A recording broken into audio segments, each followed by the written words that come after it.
This is Mind Your Business, and I'm your host, Bob Burnett. I'm a Bitcoin evangelist, former Chief Technology Officer for the PC company Gateway, and the CEO and founder of Barefoot Mining, a Bitcoin mining company. On Mind Your Business, we have conversations with some of the brightest and most innovative people across the Bitcoin ecosystem. We explore and contrast unique perspectives on Bitcoin, politics, economics, business, life. Today, I welcome Steve Barbour, the founder of Upstream Data. Upstream Data is a company known for building high quality and innovative housings for Bitcoin mining equipment. Steve also has a strong and unwavering voice on Bitcoin, energy, and freedom. Let's drop in now on my conversation with Steve. All right. Well, welcome, Steve Barbour, to the Mind Your Business show. Pleasure to have you here. Thanks for having me, Bob. Yeah. Good to do this. Good to do this. For those of you out there listening, Steve and I have met each other before. I think probably I don't remember what conference even, but I don't know, 6 months ago or so. I know we were on a panel together in Miami at the Bitcoin conference. I know that for sure, but I think we did something before that too. I can't remember, but your memory is almost as bad as mine. No, I'm just kidding. I think we were at Miami, of course, and then Houston before that. Oh, we were at Empower as well. Yeah. I think that was the first time we had a chance to have an extended conversation. And yeah, I think so. Yeah. And I've really enjoyed getting a chance to know you. And I think that philosophically we're aligned very much, both in our conversations and what we see through the Twitter world. I'd say the vast majority of the time you and I have a lot of philosophical alignment. Yeah, I agree. So maybe to get started, I always like when I chat with people, and I think it's interesting for people, if you can just talk about kind of a little earlier in life than probably we normally would, but your childhood a little bit. Were you the athlete? Were you the geek? Were you the music guy? What was your childhood like? It's funny, man. I've been on ever since I did my first podcast with Stefan Livera back in like 2019 or 2018. No one's ever asked me that, so that's pretty cool. Childhood, I guess. I was always athletic. So baseball is my sport. Same for me, by the way. Really? Yeah. So I grew up playing baseball competitively. You met me, I'm 6'4", so I got the frame for being a pitcher. So I'm a pitcher, and I actually just gave it up recently. Like effectively this year was the first year I didn't play at all. Wow. And that's because I got a bit of an issue with my right foot, and I'm pretty sure it's an injury. It's like a chronic problem in my toe, basically, from pitching, pretty much. Yeah. Because I was actually at the top of my game about 4 years ago, and then I started having this chronic foot issue. I was playing in Western Canadian championships, so I've taken ball pretty seriously. I never went and played professionally though. It just wasn't my path, I guess. Baseball, chess, actually. I grew up in Newfoundland, Canada, small province, small population. And my dad got me into chess early in grade 2. And by grade 4, I was the Newfoundland chess champion for my age group, so it's no big deal. And then I took chess seriously. Short. That's cool. It was fun because winning those tournaments, you win the provincial tournament, they take you get a free trip, it was sponsored to go to the nationals. So it was actually quite a good thing, and it was a great experience because chess is just a great thing for young kids to learn.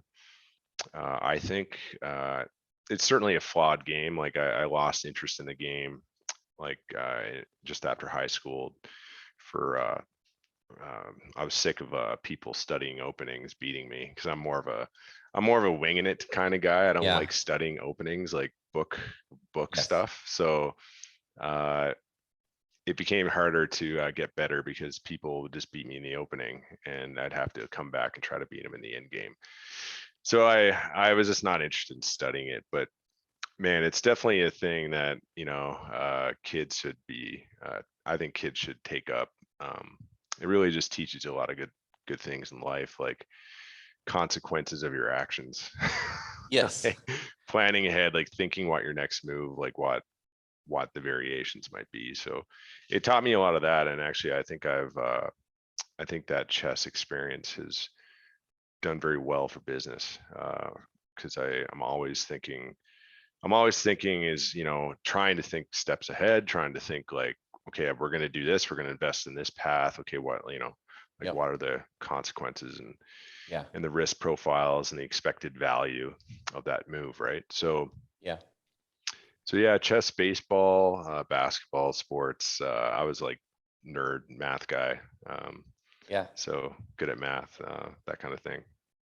So That's interesting. I think other than the 6'4" part, because I'm 5'9", there's a lot of similarity. I was fairly athletic through high school, and I switched after high school. I switched to fast pitch softball, and I played at a pretty high level. I played fast pitch softball into my 30s, and I started having some rotator cuff issues that, I think I was also a gymnast, and so I think it was the gymnastics that actually blew my shoulders out. But oh, really? Not throwing. But I think what's interesting is the straddling of the athletic component and kind of the math thing too, because it's very similar. I interviewed for this same podcast a week or so ago. I interviewed James Lavish, and James interestingly played hockey at a very high level. He was drafted by the Bruins, and when played that at a high level, but also was really good at math. And so I keep finding this frequent theme of athleticism and math and science guys. I don't know what it means, but I do find it interesting that it's so common to have that kind of at the core. Yeah, I never thought about that. I don't know if I've noticed that myself. Yeah, maybe it's the, like the logical rules, like, maybe there's a common interest there. Yeah, that could absolutely be true. And I really appreciate what you said about chess too. That one thing I find often lacking in the industry, and I think I think a lot of people listening know my background was in the personal computer industry. So this is not my first time in a high growth, industry going from nascent to high growth. And in the early days of the personal computer industry, we often saw companies go through periods where they were successful for a brief period of time and then flamed out because they didn't have the ability to think strategically, didn't have an ability to think 2 or 3 steps ahead, and whatever they were doing and was successful with just ended up being a dead end, and they imploded at that point. And I won't say names, but I see some of those things happening in this industry too. Companies that I don't wish ill on anybody, but I think I'm not sure they know where they're going, and it worries me. Yeah, I see a lot of that. I do. I see it sometimes even in our own customers, and we try to. I always give the straight up my opinion on things. So sometimes the business models they have don't make sense to me, and industry wide, like some of the technologies people are investing in don't make sense to me. That doesn't mean I can read the future any better than anyone, but yeah. Well, I know you well enough that you don't wish ill on anybody, and I think you're one of the most straightforward people that I know, and I respect that tremendously. And I think sometimes that's something I had to learn to be, by the way. I'm much better at it as I've gotten older. I've gotten more direct. I learned that in large part from my wife, by the way, too. She's, I think you've met Lola, and she's Filipina, and they're very direct. And so I had to get used to, like, if I went and got a new haircut, let's say, and I come home and my wife would say, that just looks horrible. Like Yeah, there's no that's exactly what I was platitudes. There's like, expecting, yeah. that shirt doesn't go with those pants. Get that off right now. Like there's no, you're Yeah. getting fat. I mean, I've heard all this stuff, and Yeah. at first you know, as Americans, I think especially we're kind of these platitudes, and then you realize, hey, that's actually coming from a good spot. Thank God she told me that. Yeah, sensitive to it, right? Yeah. Yeah, like I think there's a time to be you know, like beat around the bush, or you know, like just be sensitive, but there's other times where you got to be direct, and in business I think you got to be direct most of the time. I was talking to someone recently about Kevin O'Leary, Yeah. and I learned a lot from him, because before he did like Shark Tank, like I always wanted to be like an entrepreneur type. Like I wanted to do something, like Right. build something. And I was so fascinated by that show. It was actually called Dragon's Den in Canada. Oh, And it okay. was on for years before Shark Tank took off. I didn't know that. Okay. Yeah. So he started the whole thing, him and whoever else, like this whole pitch, like reality show pitch thing. And it was called Dragon's Den in Canada. And I just love that show. And I always loved Kevin O'Leary on that show, because all the other dragons or sharks would often beat around the bush and not say, look, man, that product sucks. Like that, like stop building that. Yeah. And like for these reasons, or do this different. And Kevin would do that all the time. And I was like, man, this guy is straight up. And I think that's why that show was, you know, he was very popular on that show, because I think people, especially today with so much political correctness, people just want to hear the straight truth, and he's like one of those guys that gives it. So I know that influenced me a lot, because especially in business too, like even my younger brother, he's had all these fun ideas over the years. He wants to start a company doing this and that. I'm like, no, that idea sucks. And Yeah. I don't hold anything back, because the last thing you want is to encourage someone in business to go down the wrong path, Right. and waste money. So Yeah. Yeah. And they don't have to accept it. And maybe you're right, or I'd be right, whoever's giving the advice, but you've at least told them, and hopefully they listen, because we're, you know, those of us that have been down the path of life a little bit often have a lot of wisdom. But if it's their dream and they think they're going to make it, then they can still go for it. But you probably save a lot of people a lot of anguish, and I think that's important. And like I said, that I think that's in business. I think that's in a personal relationship. That's important. And like I said, I had to learn it. I think I came from, and God bless my parents, and we came from a very politically correct, you know, there wasn't a lot of confrontation in my early part of my life. And I found later in life that, well, that was actually probably not the right way to handle a whole bunch of things. There are situations, like you said, you know, but I did a lot of business in Japan, and it was very hard to do business in Japan, because they're on the whole so politically correct. So I was working a lot of engineering projects, you know, and say, well, you know, is it, we're trying to hit, let's say, a delivery date of, okay, I want this done by September 1st, this board turn by September 1st. And it may be possible, but 1% possible, right? And so they would say, yes, we'll get that done, Bob-san, you know, and then, you know, September 1st would come, and it didn't make it, and it ended up being September 20th, and it blew up all kinds of other parts of the schedule. So, you know, I had to learn to communicate with them in a different way, so that they could give me the real answer without having to do it in a way that made them feel like they were being confrontational. Like, hey, you know, can you give me a probability on that? If you wanted to give me something with an 80% or 90% probability, what would be the date? You know, just reframing the question for them. But it'd be a lot better if they just said, September 1 is never going to happen. And so, plan on September 20th, but, Yeah. so you kind of went through that, though. You ended up obviously in the engineering field. What was there something that drew you to there? Was that just kind of your natural path? Natural interest, really. I always was really interested in how things worked. Like I remember Googling how refrigeration worked, like when I was like grade 6. Like Uh-huh. I was always wanting to know how things worked and understand, the world.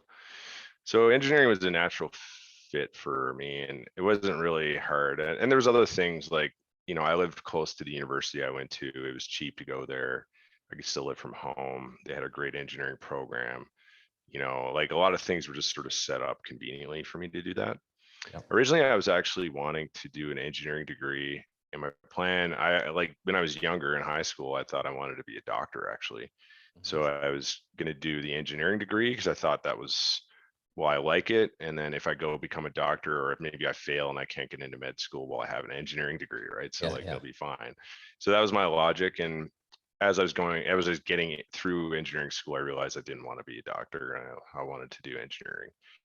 And yeah, so I ended up doing mechanical engineering because I thought it was a really good broad knowledge Yeah. base and I could really do anything from that. So Yeah. I also knew I sort of wanted to go into oil and gas because there's a lot of oil and gas jobs, especially at that time in 2011 when I was graduating. And there was my home in Newfoundland. There's offshore oil jobs too, and they pay well, right? So I knew I liked oil. Like I wanted to go in the oil direction, and ended up doing that. And I moved out to Alberta. Got a job just at the end of 2011, and got in the oil patch. And I had already worked in the oil patch prior to that because I was on co-op like internships, Mhm. and I liked the industry. And then once I got out to Alberta and I sort of got into some of this downhole production optimization and facilities, I sort of became obsessed with it, like I often do on a lot of things. Yeah. Yeah.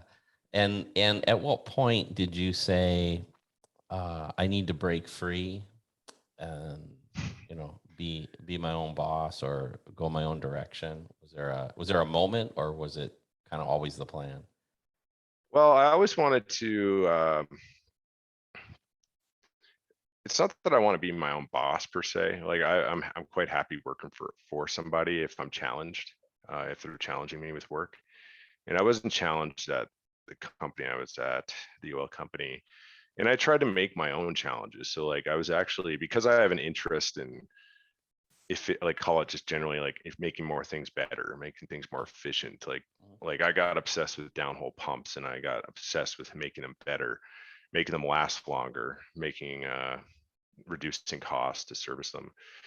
And so I became obsessed with that. I started designing new improvements to them at my own time, like just for fun, because I just Nice. liked it. And I knew that if I did well at it, an opportunity would come from it, right? It's Yeah. something. And so I started doing that, and I was doing it for the oil company. I said, like, I actually convinced, like, I had a pretty good there actually, because I convinced my management to give me a blank check. They actually gave me my own AFE, authorization for expenditure, and I could go build whatever I wanted. And I was building because I convinced them enough through my work that like I was competent and like Yeah. what I was doing was like not a bad idea. Hmm. And they were like, they didn't really know if like this guy's like not. It's not typical to have them to have an engineer like designing stuff for them, because that's not what oil companies usually do. They pay a service company or to do that kind of thing. And so, but I just really interested in it, and they did give me a good platform to do that. And I did a bunch of tool designs for them, stuff that I found interesting and that they thought would help their operations. I convinced them to actually patent them all. So they got like a few patents going on them. But the problem that I had was that they wouldn't actually market them. Like once I made the tool and proved it worked, they just sort of held it and wouldn't let me do anything. So I got frustrated with that, and I tried to like, okay, like if you're not going to do it, can I do it on the side? Like I just love doing this. Like, can I do it? And they wouldn't let me do it. So I just quit. And I felt like, I'm gonna I quit in a pretty bad time, actually, the oil and gas. It was like 2015, 2016. And the oil market was terrible, but I just quit because I was like, man, I'm gonna have a tough time for a little while, but I'm gonna do what I want to do, and someone's gonna pick me up. And I did Were get you picked up. married yet at that point? Do you have kids at that No, point? Okay. no, and that's exactly it, right? Like that was a big part of my decision, because I was my wife now, and I don't know if you can hear the baby crying in the I next know you have a room, but little one. Yeah. Yeah. yeah, he's crying himself to sleep right now, but he's having a nap. But I was dating her at the time, and I knew like I wanted to marry her and stuff, and so we knew we were going to be together. And I was telling her, like, we actually met at work, and she had a stable job, and I was like, I got to do this now, because if we, in a few years, I'm not going to be able to, like, I won't have wouldn't want to take the risk, right? Because I'm not going to I don't want to lose a great job and not be able to support my family. So Yeah.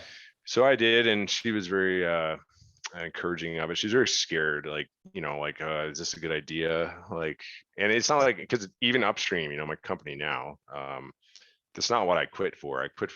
I came up with Upstream after I had quit. And so I went and pursued this downhole tool design thing. And I was starting to become successful at it. I got some products licensed and a contract with a company out of Edmonton, Lifting Solutions, really good company. And but then Upstream started, and that took over my life. So I left that other stuff on the side. Yeah. Yeah. It's really interesting. I think you have you had a lot of maturity, I'd say, at a young age. And a lot of vision that a lot of people don't. Well, you didn't know me, because I think I got maturity after, like, maybe after I was 25, because I was not mature. Before that, I was a binge drinker, in terms of, not an alcoholic by any means, but like, young culture, just drinking all the time, going out partying. I was doing that for years, like for years and years. And then I eventually just gave it. It was like, yeah, I don't even like doing this. Like, why am I doing this? Yeah. And that's when I became a little more mature professionally, anyway. But I always did take work very seriously. I always liked the oil industry. I always liked, my profession. So I've never really been unhappy in the work I've been doing. Well, that's even that, though, it still says a lot about you to me, that I have a past too. Interestingly, you were probably playing baseball, I was playing softball. I mean, there's a culture of, I'd go play tournaments on the weekend, and there was a lot of partying, and there was a lot of drinking. Yeah. And it did change a little bit as I got older, as people started to get married, started to have families. Some of them would still play, but they'd bring their kids and their families, and it toned down a little bit. But you were able to stay, true to your career and your commitment, even though you had that other stuff going on. So I respect that. And I also respect, the break free point, because what's kind of funny is, this isn't about me, it's more about you, but just a little side story. I was working for a company designing laptop computers, and very similar to you, I had a vision for where the laptop industry was going at that point, and presented my ideas to the management, which was a Fortune 500 company, and they didn't agree. And me and a couple other guys said, well, okay, well, we're going to go on our own. And we were able to raise some money, actually, from the Japanese. That was part of the Japanese story. But I was, at the time, I was 27, married with a 1-year-old, and took a 50% cut in salary, with only knowing, even at that level, we had like 3 months of payroll in the bank, and like, it was a scary time. And in hindsight, I'm proud of myself for doing it, because it, from there cascaded a whole bunch of things that ended up being, very successful. And I'd say, helped me be where I am today. But it's hard. It was scary. There were a different set of probabilities, but one of them was, me, my wife, and my little daughter at the time, who's now in her 30s, but we could have been living in my parents' basement at some, there was a there was a non-zero possibility that was the case. Yeah, so I know that feeling, and I honestly still have that feeling. Like, it's been, I mean, Upstream, for example, I started it on January 1st, 2017, and really commercialized our stuff in 2018, 2019. mhm, And we've grown quite a bit since, but like I've not once not had that feeling of just constant anxiety over yeah, running a business. yeah, And like, because it's so volatile in this industry and Bitcoin mining. yeah, It's just insane. yeah, It just comes in floods and droughts. So uh, it's quite a difficult thing to manage, actually. yeah. Well, I think entrepreneurs, it's sad, I think, how little recognition entrepreneurs get. And Mm. I don't want to go too far down a rabbit hole, but like I always had a problem with the way taxation occurred for entrepreneurs because use my example, if I go spend 3 years working at, say, half of my normal salary, or even nothing, some people work for nothing for periods of time, and then I'm finally successful, and I leap up, and now let's say you're making $250,000 a year from making nothing. You don't get credit for not having made anything, or even worse, if you sell your company at that point, let's say you get a big windfall. I Yeah. think Canadian tax law is the same way. Like you're just going to get this massive capital gains tax, but you were really putting in sweat equity that really doesn't get recognized in the equation.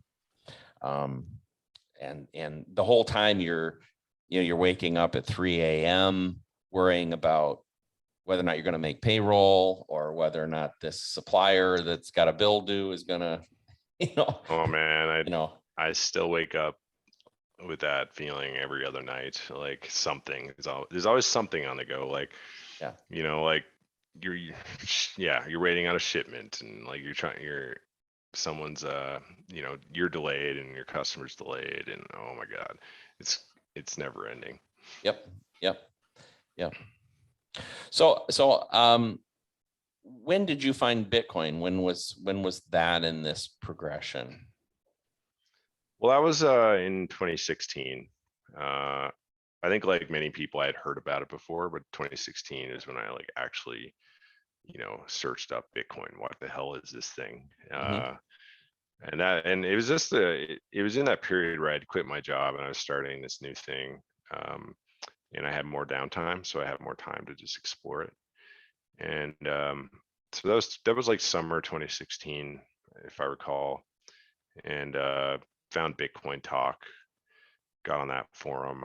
Then I found the mining side of it, the hardware side of it, and started learning about what the hell mining was. And the whole system is just like so strange. It was fascinating. So like I have to be able to explain something to people. Like I can't, like, if on something like Bitcoin, I was like, man, I have to learn enough about this to like understand it. Like, because should I be investing in this like as like savings, like everyone's saying? Should I be and what is this mining thing? And then it was pretty clear almost immediately to me, like as soon as I understood that what mining was, I was like, well, this just is perfect for oil and gas. Like this is great. And then I went down that rabbit hole, like who's doing it out there, and started my company. But yeah, it was in the summer then, and I was actually, I think what led me to it, I don't know precisely what led me to it. I know it was like Reddit articles that led me to it, but I think it was because I was pretty sure I was getting into gold. Like I was already Yeah. Very hating on common. central Yeah. banking. Yeah. Like I Yeah. was already like had pinpointed central banking is what was causing a lot of issues in the world. And I was just actually talking about this on a podcast or recently. Like I think I got into gold and worrying about, well, the money system is screwed up, because when I was working in a cubicle at this oil company, they're a pretty big oil company, at least for Canadian size. And I was like, man, why is this company unable And like you just, because when you work in these big companies, you just see so much inefficiency all the time. You see decisions made, then pulled back, and money burned, and like just like, and I'm like, man, why is it so hard for these guys to make a simple decision all the time? Like there's so many cooks in the kitchen, there's so much bureaucracy. And so I started studying like bureaucracy. I was like, what is bureaucracy? How is it, what seeds bureaucracy? Yeah. How do you kill bureaucracy in a company? Like how do you like make it efficient? And I really started going down that rabbit hole. That led me to I pinpointed money printing as the root cause of bureaucracy, in my opinion. That's still what I believe. And then I was like, well, what's better money? Well, gold's better money. And then Bitcoin. And that's Yeah. sort of like that's sort of the path I had. Yeah. I mean, that's cool that because I think for a lot of us in Bitcoiners, we end up realizing that the root cause of so many things. I mean, I've talked to people about racism in money, organizational inefficiency and false money or corrupt money. And you find this kind of throughout. I will also say though, it's interesting you brought up. I think there's a great path for entrepreneurs, myself included. I worked in 2 different Fortune 500 companies before I kind of went primarily down my own path. And I always remember maybe some of the things that you just talked about, which is I remember the inefficiencies. I remember the bureaucracy. I remember a lot of those things. But I also remember, there are certain other things that were positives. There were certain things about, the fine line between, let's say, being able to control quality and process and becoming bureaucratic, and so there, it's a really fine line. And so I think, at some point, those of us that are leading companies, that's probably one of the biggest things we have to manage is keeping the organization efficient with high quality without letting the bureaucracy creep in. That's a really hard thing to, it's easy to say, maybe not the easiest thing to manage. Yeah. And I mean, even in my company, like,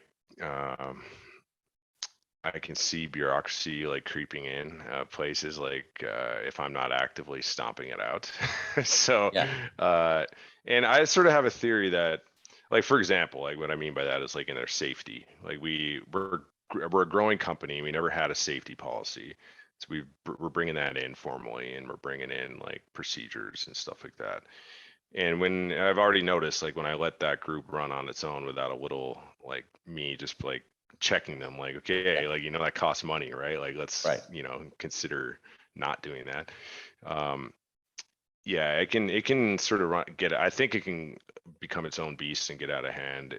But I sort of have a theory that one of the ways to combat bureaucracy, because in a bureaucratic work environment, what I've noticed personally is nobody's accountable to anything.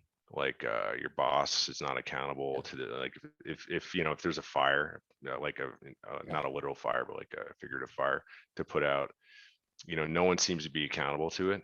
And like there's always lots of blame shifting.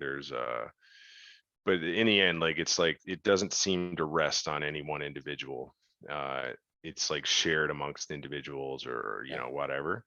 And so like I'm trying to put in a call it corporate company culture of accountability. Like everything that goes wrong, someone's accountable for it, and they're gonna own it and fix it, or they don't stick around. Like they have to. I don't like excuses or shifting blame. Like there's always a reason why things fail, or we have a problem. And I just want people to. I think a company needs to have a accountability framework. So I try to build a pretty clear accountability framework in my company. And when there is problems, well, it's clear that it's this is where Where it it's rests. sourced, and yeah, and you make it better, or like whatever happens, I guess. But Yeah. Well, obviously I'm not there every day with you, but I think your personality and your directness will go a long way toward helping that stuff never get out of hand. yeah, But it's hopefully. yeah, But it's hard. There's you've crossed several barriers to get where you are. I'm always reminded there was a book written quite a while ago called Crossing the Chasm. And it was written, I think, in the mid 90s. So, and it was an examination of a lot of the early technology companies that had been born in the 80s and early 90s, and who succeeded and who failed and why. And I think it's still relevant today, but basically what happens is almost all startups start with one or two people, and they're usually bright, and they at least those that survive past this stage, that there's a good idea, there's people willing to execute, but a couple people do everything. And if that was, for instance, you and I, Steve, I could say, hey, Steve, let's say you're handling the money and I'm handling purchasing. Like I'll say, hey, Steve, I'm gonna order 16 pumps and they're $5,000 each. We have enough money in the account to handle that. And you'd say, yeah, sure. And you'd know that I ordered the pumps, and I'd know that there's enough money to pay the bill when the bill comes. And but later on, as you grow, that won't work anymore. It works with two people. It doesn't work with 10 or 20. And then you can maybe have some simple processes where we have a common spreadsheet or something like that, where we kind of all can see everything. But then that won't work when we're 100 people. And so there are these barriers. They usually associate with either a revenue level, like 100,000 in revenue, 1 million, 10 million, whatever, or employee count. And the company has to reinvent itself. The crossing the chasm means you have to reinvent yourself every time. And usually for the top person, it means relinquishing some power too. Like they probably are able to do everything early on and do it well, and then they have to entrust somebody to do something that they know they could do themselves, but they're running out of hours in the day, and so they have to Oh yeah, well that's where I've been for a while. Yeah, like you're right. I mean, I started when I started, I was the only person. I had a partner, but he was a silent partner. He just helped me start. And I just did everything, and every little thing was me. And then as you grow, I went from that to actually having staff, and then we were on QuickBooks, like it's cheap accounting system, and our books were terrible. And then we kept growing, and then I went over. We just pretty much finally, I'd say 95% transition to SAP. It's a much better system for like manufacturers. And but and that whole time, I brought in, now I have a whole layer of managers under me that I just trust to do everything. And I'm pretty blunt with them. Like if recently we had something missed because one guy was on vacation. It wasn't properly delegated or whatever, and we just completely missed the boat on getting this material in time. And I'm pretty direct. I'm like, this is I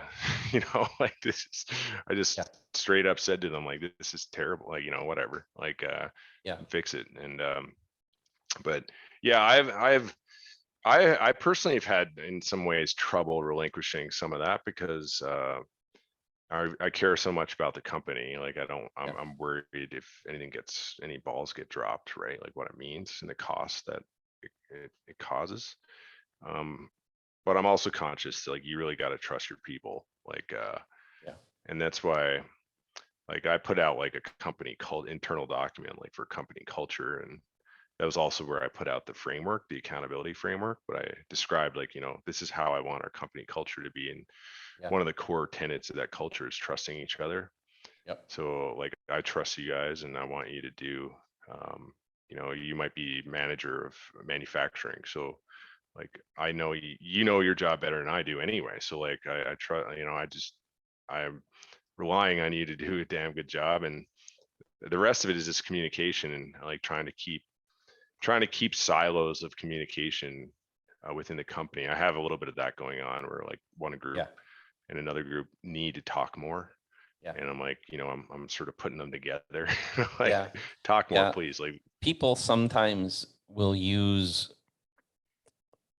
those things as control points. Like, hey, if I have some information and people have to come to me to get this yes, information, then I'm more important, right? As yeah, opposed to, because you get, these weird behaviors. And, one of the interesting things, again, we're mathematicians, but I think if you look at a company of 1, a company of 10, a company of 100, a company of 1,000, this kind of log function, right? That, like you're at this point where, okay, you as the CEO and you have this layer of management, and let's say you guys grow 10x over the next 5 years. The question is, can that layer of management all grow 10x? Because they, hmm even if they're great managing this thing that's 100 people and whatever the revenue and production that associated with that, will they make it? And so it may mean that you have to put in another layer, but that gets scary. Like, and maybe some of them move up to that layer and some of them stay where they are. And then egos get ruffled and Oh personalities man, get yeah, ruffled. And yeah. so, My job now, like, yeah, because I have delegated most, I still do a lot of the engineering. I'm the only engineer at the company, but like, I do have some really high quality technical people. yeah, So I certainly by no means do all of it, but a lot of the high level engineering is me, and everything else I've tried to delegate away, so it's not on my plate. yeah, Like, I don't look at accounting systems at all. Like, yeah, that's for my controller to figure out. yeah, And but yeah, half my job now is just managing the interpersonal conflicts, like, because everyone I have, I value greatly. So I want a good culture at the yes, company, and I want a good vibe. I just want a good workplace. And you'll have issues come up, like people clashing with each other, and I'm like, I end up being the mediator for that. When it's two managers clashing, I mediate it. When it's staff below them, they mediate it, kind of thing. But yeah, it's just interesting because I've never been in this position before. So like, everything you're describing, and I haven't read that book, Crossing the Chasm, yet, but I'll probably have to pick it up because when you start on this path, it's not really in your head like that you'll be doing that yeah, later as you grow. But yeah, it's a good thing. Obviously, it's a sign that we've grown and it's a yeah, sign of success. But it's interesting because I was never thinking about it. Like, right, I did want to be a manager back at when I was at that oil company. I yeah. wanted the managerial career path. I thought I'd be good at it.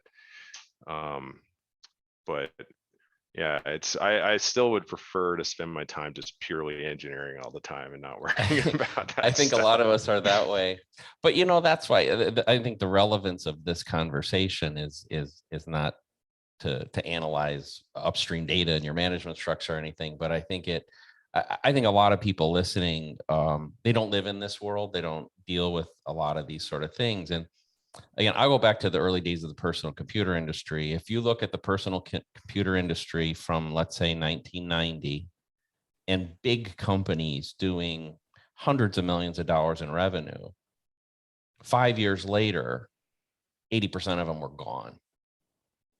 Why did Yeah. that happen? And also, maybe to move this back to Bitcoin a little more specifically, expect, in my opinion, a lot of companies to fail, to get merged. A lot of people in the mining industry, a lot of the exchanges, a lot of these service providers. Obviously, we're seeing some weakness right now, but this kind of thing flushes those companies out, right? As soon as they're hmm stressed, it's pretty easy to run a shitty organization in a bull run. Like, It is. Yeah. Yeah. it really is. But what separates is these stress points. And Yeah.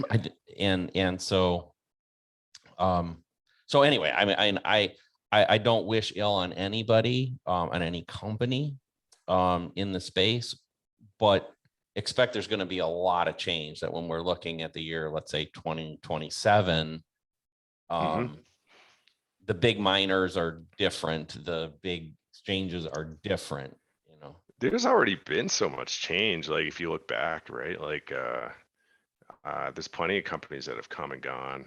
Um, like in the Bitcoin space generally. Yeah. Like it's such a well, with such high growth, yeah, and there's sort of like phases of Bitcoin where like it's still like turning mature. It's not a mature market yet. So Yeah. like I think the way Bitcoin mining and certainly even services around Bitcoin itself look in like 10 years is going to be quite a bit different than today, Yeah. and better, more efficient, more well, just generally more mature as the market matures and the commodity, like the coin and the hardware itself matures. So it's fun to Yeah. be a part of. Like it's fun to be a part of such a nascent, because it's not that often that you have such a brand new technology like this. Like obviously your generation and the last 100 odd years has been so much technological growth, but like so I guess you could sort of say that there's plenty of industries in the last 100 200 years that have seen crazy growth and change, but it might not always be that way. And I feel privileged to be part of the Yeah. industry. I think you should be, and I think you're both what you do with your company and what you do personally with your voice, I think are very important. And they'll when history looks back on this period, I have no doubt that some of the things you've said and some of the things you've done will be noteworthy.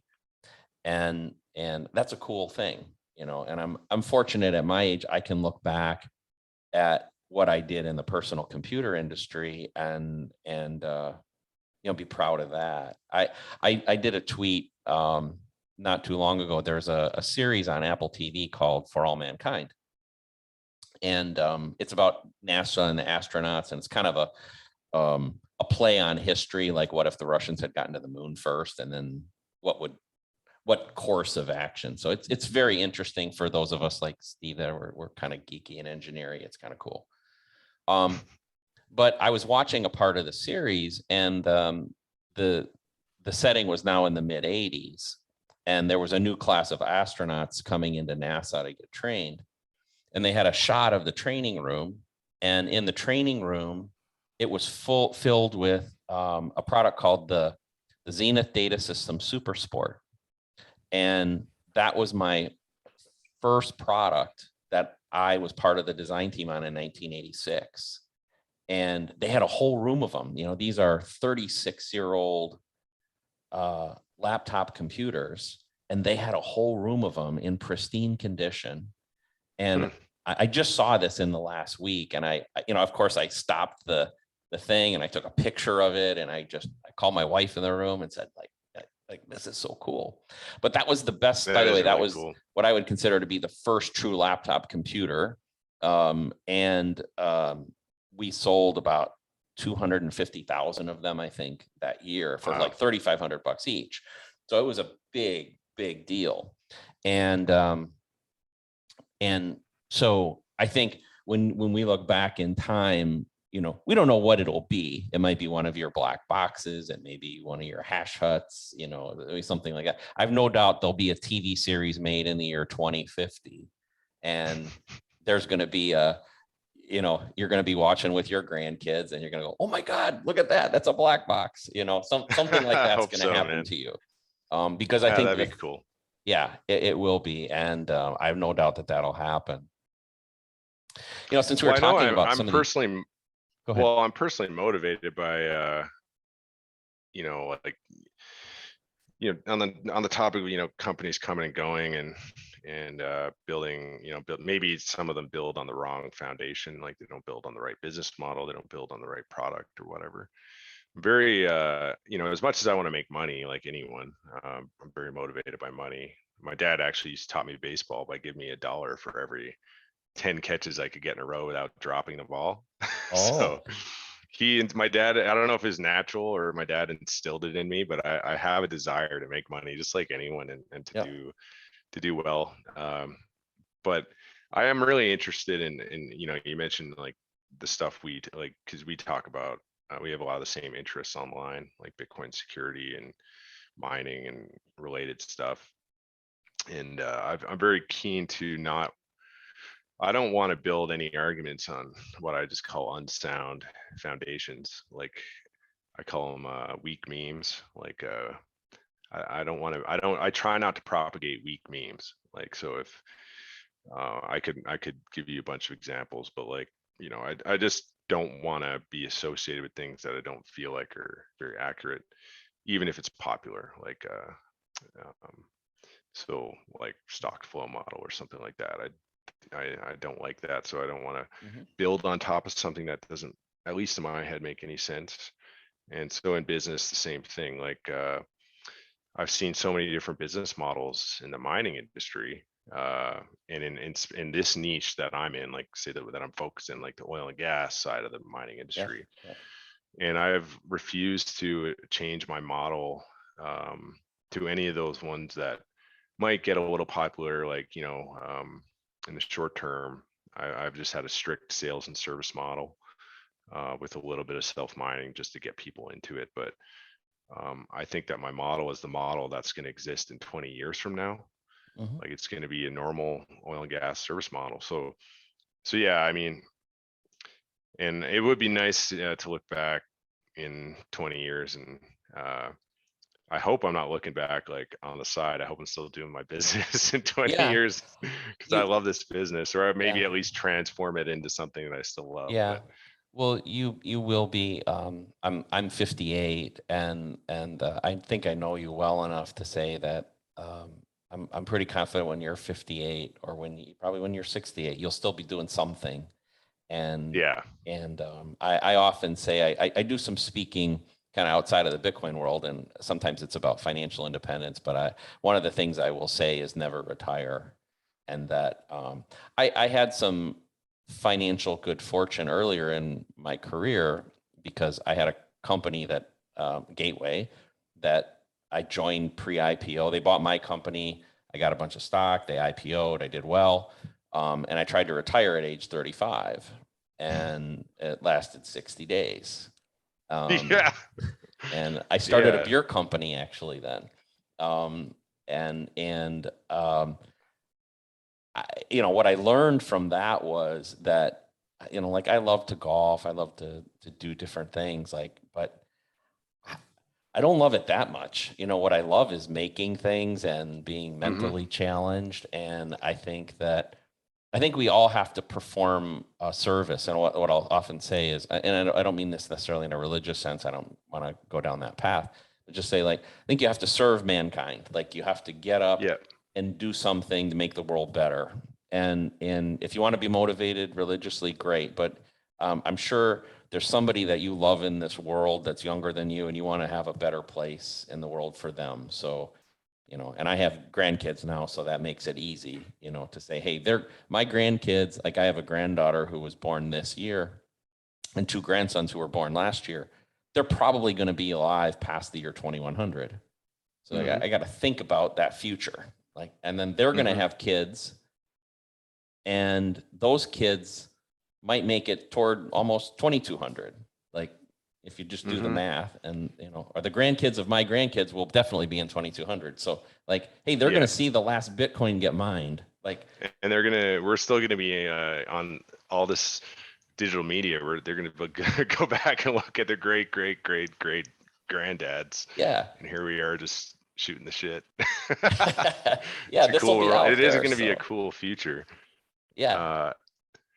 Yeah. Yeah, I agree. And I mean, like, I know personally, like when I'm not challenged, I start to just degenerate. Like when I was sitting in my cubicle doing the work that I was being paid to do, and it was mindless, and it was just like, it was just so, you just lose interest in everything, and you got to go find other things to do. But like, Yeah. I've also noticed, like, as I've been getting older, and my parents are into retirement now, and a lot of their friends are into retirement, and other people I've met, a lot of people get really bored in retirement, and then even if it's not for money reasons, like they might not need the money, they come out of retirement, they go find something to do. I really do believe a person needs to be challenged all the time, and that might be Yes. something like just raising a family. That's a hell of a challenge. Yeah. for many mothers. And Yeah. whatever that challenge is, you got to be challenged, or you're Yeah. gonna just degenerate. You're gonna lose. Yeah. Yeah. I don't think it's even good for your physical or mental health to not be challenged. Like, everyone should have a reason to get up, Yeah. even when you're 80. Like, you Yes. should have a reason. Well, You should have something you got to get done. that's absolutely the point. Is I have a friend, and one of his lines is, um, retirement is being put out of service. Like, do you want to be put out of service? And I think I've actually written half of a book on this topic. It's completely unrelated to Bitcoin, but it's about financial independence and about this very topic. And I've worked I worked a little with a cardiologist out of Indiana, and we were exploring this topic. And one of the things he told me is there's anecdotal evidence right now that if you stop working, and I'm using a broad definition of work, it doesn't mean you have to go get a paycheck, but you could whatever. Okay. That when you do that, there's something inside us, probably in our DNA, that recognizes that. And it elevates these two proteins that are huge contributors to stroke and cardiovascular, all cardiovascular diseases.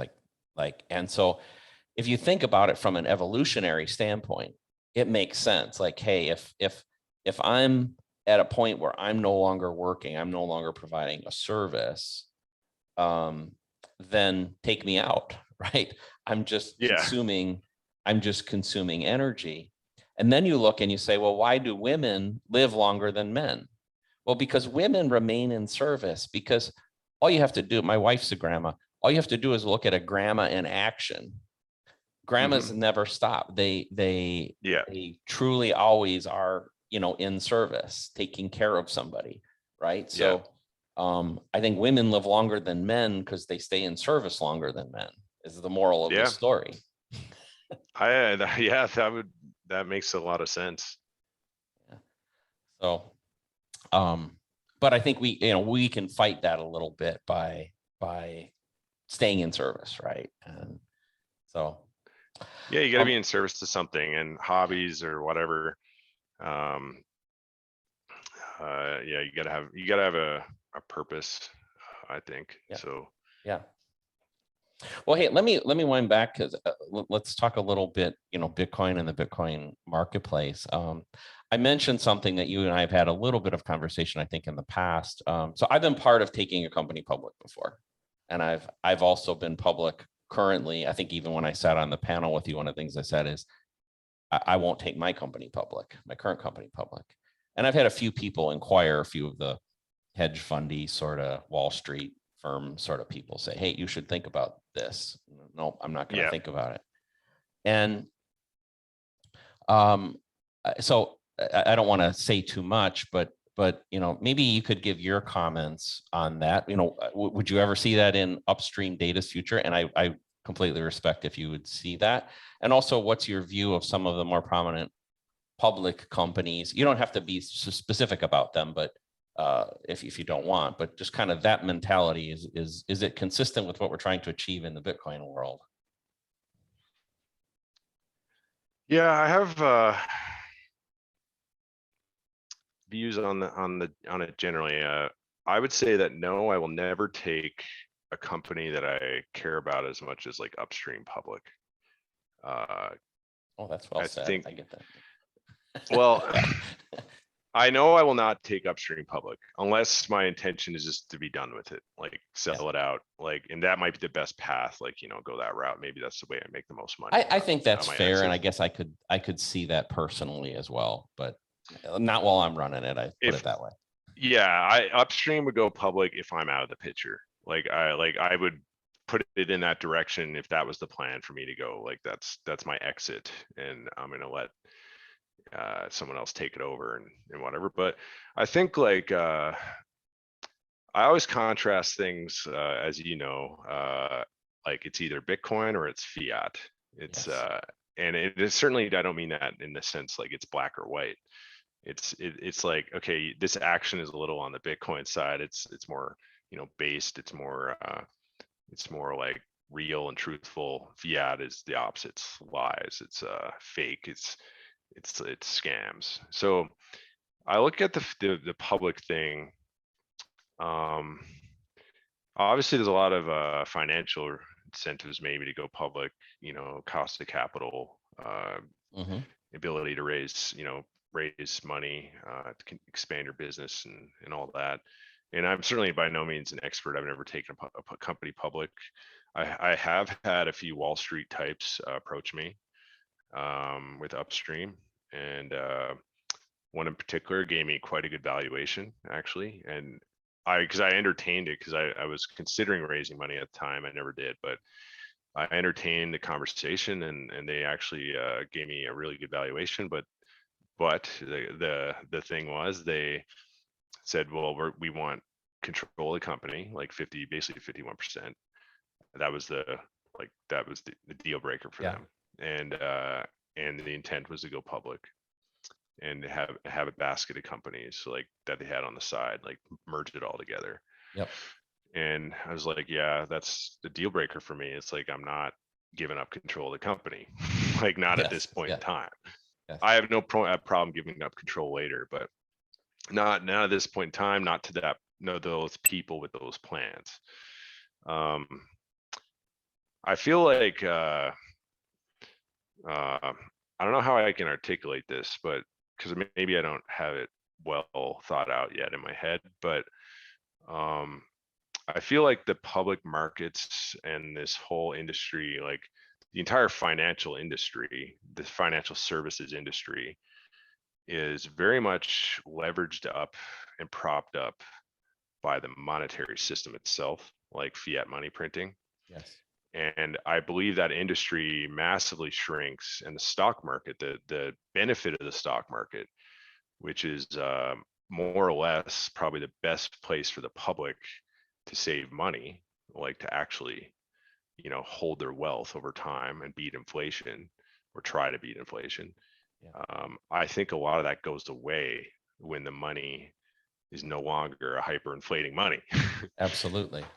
So for the common Joe, like it's like when I'm as I build Upstream Data, I'm trying to build a business plan on a foundation that's going to exist, like a business model that will exist in 100 years from now, not what exists today, because it just so happens like that it fits right now, but it won't exist in the future. So same deal with like, would I take Upstream and go down that path of going public? Well, I don't think the public markets are going to outcompete Bitcoin in general. And I think for the individual person out there who currently it's impossible to save money on fiat right now because they keep debasing it, right? And your money's hyperinflating. So like, hyperinflating, it depends what country you're in, but even Americans who's got, call it the soundest fiat out there, your money is inflating quite quickly. And so when you look at the average Joe, like on a Bitcoin standard, and whether it's Bitcoin or whether Bitcoin forces them and I actually think this is what's going to happen. I think Bitcoin adoption is just going to keep snowballing, and it's going to force them to introduce a sounder monetary policy, such as like go back to a gold standard or something, because they're going to have to do something eventually to compete. That's my theory. And so whether it's Bitcoin in 10, 20, 40, 50 years that's like widely used, or if it's back on a gold standard, I think money is going to be sounder. And I think that the concept of going down the public path for a business is not the way to go. I think Bitcoin is going to force everything to flip back to a natural state. And you're going to see, instead of all this consolidation in markets and companies getting bigger and bigger and bigger, I think you're going to see the big companies start splitting up, like fracturing. And I like that. I like that. Yeah. Yeah. Expand on that thought, because I think that's very perceptive. I haven't heard somebody say that before. So I like where you're going though. Sure. I'll expand on it. Like, so the fiat money printing, unreserved money and printing money, and just, every time they print money, they have more money to spend, and okay, yeah, they lend it out, but this cheap capital goes into the market, and it's a consolidating effect. in net effect is consolidation. Yep. And and you see that, and you could take any industry, and if you measure that industry over 50 years from like 1971, when fiat really became unleashed, Yeah. You would probably see a very high trend towards consolidation. Absolutely. Yeah. And I don't think there's a single market in the world, like a single industry, that has not shown that. I concur. Yeah. Agriculture, there's far less family-owned farms now than there Yeah. was 50 years ago. Oil and gas companies, there's Yep. so few mom and pop shops. Yep. And if you go find any small oil and gas company right now, because oil and gas, again, it's a capital intensive business, it's not that easy to enter the market, but Yep. you can still do it as a small mom and pop. But if you go look at the guys that are mom and pops, almost all of them, or anyone that's like entering in a bigger way, they're all funded by like private equity, like big fiat's pumping them up, and they're all about flipping. The whole business model isn't to grow a long-term vision company with like, okay, you're going to do this better. It's actually just build it up for 5 years and sell it. That's the whole goal. Sell it to the next big fish. So it's, the mergers and acquisitions side of the world, which I would lump into the financial services industry, is just enormous. And it's like, it's a fiat system. The whole thing is built on fiat. So I think Bitcoin is the opposite. I think sound money, it doesn't have to be Bitcoin, again, I just mean sounder money. So it could literally just be back to a gold standard. It's going to crush that model. I like, for example, I don't even think VCs, like, for example, exist on a sound money standard, because you're not going to have people just hiring guys to throw their money around, like buying up companies. Cost of capital is going to be a lot higher. It's not going to be that easy to do that. Mm-hmm. And so I just see Bitcoin, like fiat, as a consolidating, effect. And I think no one can really refute that. And then Bitcoin is going to be the opposite. So if it is a Bitcoin standard future, I would expect, and I think we've actually seen this to a degree, and I use this example of like the opposite effect is the fracturing of companies. Like, look at Bitmain. Bitmain was the biggest fish in the pond, the biggest hash rate. They fractured, and MicroBT spun up, because that's effectively how MicroBT genesis was. That the best engineers like left, right? And I expect that to keep happening. Like, I expect companies people spin out and start up, and you'll have a more robust competitive market. I think it's a brilliant observation, Steve, and or conclusion that it's at least new to me. That I'm certainly aware of the consolidation trend, but I hadn't really put together the association of that to fiat, and then of course the opposite effect if the fiat's not there. I think that's brilliant.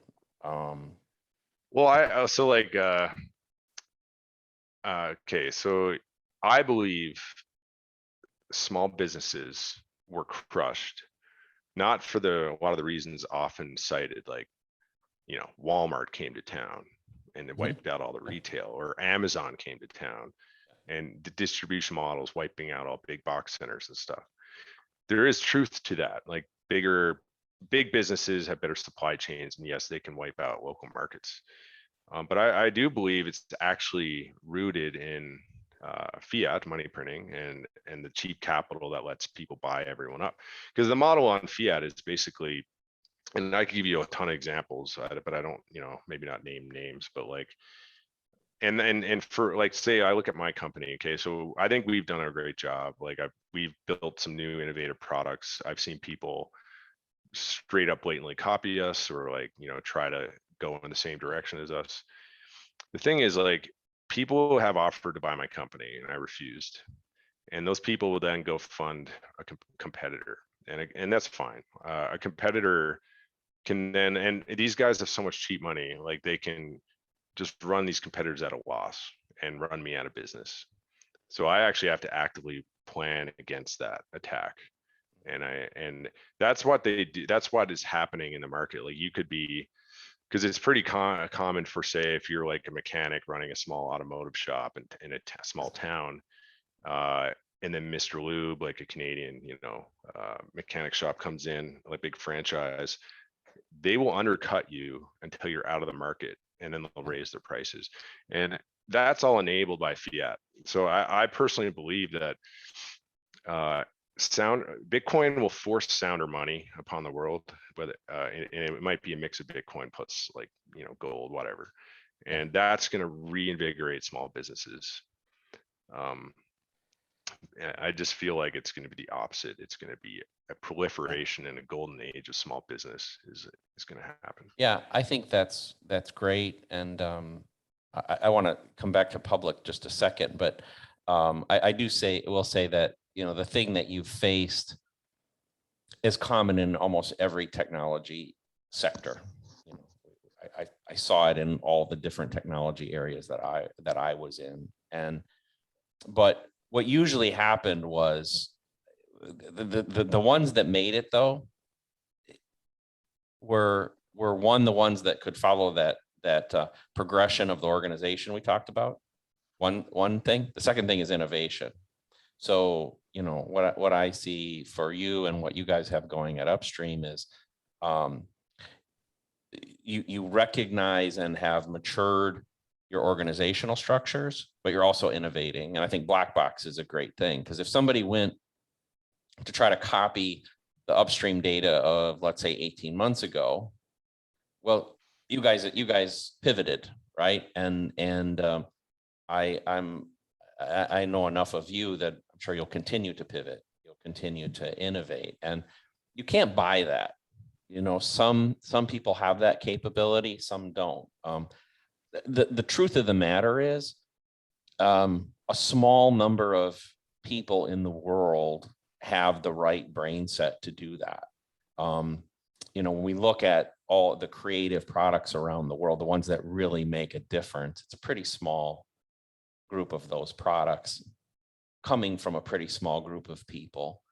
And they may not even be like, I've never said I was the greatest engineer in the world. I'll personalize it a little bit, but what I do think I was pretty good at was being able to understand technology and apply it to things that society would like and need, and Yeah. so, because there were better guys at EMI, at board layout, at circuit design, I was not the best at any of that stuff. Like, I can tell you that unequivocally. Yeah. But I think I was pretty good at putting the whole thing together. You had probably a bigger vision, like a bigger, broader vision, and more tuned into what the market was missing, maybe. Yeah. And I see that, like I said, I want to talk about black box here in a little bit, but I think what you did with black box showed that for you and for your company, that, you pivoted a place that I don't think anybody else was really thinking. And I found it brilliant. I love what you did with the product, and it fills a real need. And in fact, maybe we could even kind of go there. Can you tell us a little bit about what happened there? How did you get the inspiration? Just tell us a little bit about the black box. Yeah, like a black box, I guess, came from a lot of things that were in my head. I guess it starts with, like, when you look at the mining industry, right? Like, we professionally build containers, right? I don't like using the word containers because we actually build buildings, but we don't modify containers. But we build these pods, containers, hash huts, and the only purpose they serve is protecting the computer and the environment, right? And that's all they do. And I know that if I had influence at, and maybe I will one day, but at a manufacturer like at MicroBT, I would be pushing them towards, like, build products that you can just sit outdoors. Like, why are we even bothering with this? Like, and I have all kinds of ideas on how you could build a better mousetrap on the ASIC side, on the computer side. And I think the best engineers in that space, like I think MicroBT has shown that from their products are getting, like, I just think they're a step change better than their competition. Even the current stuff they got, the air cooling, and some of the stuff they're coming out with, which you might be looking at, like the water cooling stuff, is just leaps and bounds better than all the competition. And I think they're a great example of a company with like broad view engineering, and understands, because I could compare, their models and explain why they're better in almost every way, in my opinion. But the black box was, well, one, I mean, like, I just find it crazy that, these, I was, and I would say that even now, like, if these computers, like these ASICs, mature a bit more, something like the black box will be even more prevalent, because there's no need to have secondary fans in theory, right? Like, you shouldn't have to add fans to move air that's already being moved. And so the idea of the black box, really, I had that idea for quite a long time. The company I had bought, I bought this company in 2020, took them out. Basically, I took over their business. Was a buildings fabrication business, and they also specialize in oil field buildings and quiet buildings, like quiet shacks. And so it's certainly not just me. I've had lots of help and inspiration from my team, but the idea of, like, it's like, okay, any product, what is it solving? Well, Bitcoin mining, what's the problem? Like, one, you can't put computers outside. You need to protect them. Two, they're loud. Like, we need to quiet them down. Three, they're unsafe. Like, they're high power. So you do, and I've had several computers catch fire because, S9s are old as hell, and the PSU cables are frayed, and they, there's a overload or whatever. So they're unsafe, they're loud, they're hot, they're hot. A lot of people are talking about, we want to reutilize the heat, and that's great. But the market is also, there's a big need for just to get rid of the heat, right? So how do you make a product that solves all those problems? And the idea, that was what I'm trying to solve with the black box, because it solves most of them, or all of them in some way, or helps with all those problems in some way. And any good Bitcoin mine design would be doing that. So yeah, I just, like, I knew what the problems were, and I'm like, well, what can I do to build something? And I came up with that idea. And it's not like, other people built quiet boxes and stuff for mining. I think my design is probably the most scalable and manufacturable concept. That doesn't mean it can't be improved upon. Sure. I invite people to do it, because what I was doing for a profession, actually, which I was sort of touching on earlier, was my career path was actually studying products that was selling on the market. So good products on the market. I would study them. I'd understand how they, and this was all related to oil field, but like oil field products, how do they work? Okay, I understand how they work now. Okay, it sells because I buy them all the time because it's the best on the market. And if you go, like, you can go dig into their patents on the product, and they explain every aspect of it. And then you say, okay, well, how do you make that better? And then you go do that. Like, that's one way. Innovation, like, can be pretty straightforward. You just, like, that's how I do it. What are people doing? And so, you're talking about upstream, like pivoting and adding these, like, home mining boxes, black boxes, and I'm trying to broaden our market, and I'm trying to stay so far ahead of my competition that it's like it's going to take them ages to catch up. So for me personally, we were talking about running a business and stuff too. Like, I want to get out of the weeds of all that, so I can just keep, because I want to put the gas down on innovating, is constantly iterating our products. Like at Mining Disrupt in July, which I think you'll be coming to, hopefully. I will be there for sure. Thank you. So we're introducing our newer version of our hash hut, which is passively cooled. So it's just, the black box has done so well. I'm like, well, why? I'll just build a hash hut with no fans and build it properly for it and see how that works. And so we're introducing that, and I have one running in West Virginia. It's working amazing. So, and then I got our new hash generator, which is because again, like the way I approach business, and especially when, we're talking technology, is like, you can introduce your prototype to the market and commercialize it, but you got to keep going on iterating. You cannot you cannot rest. stop. You cannot stop, because as soon as I let someone improve upon my own commercial product and it's better than mine, I'm going to be in a position where I better change. So why wait for them to do that? Why not just do it myself? I'll keep obsoleting my own stuff. Yeah. Which I've done. Yeah.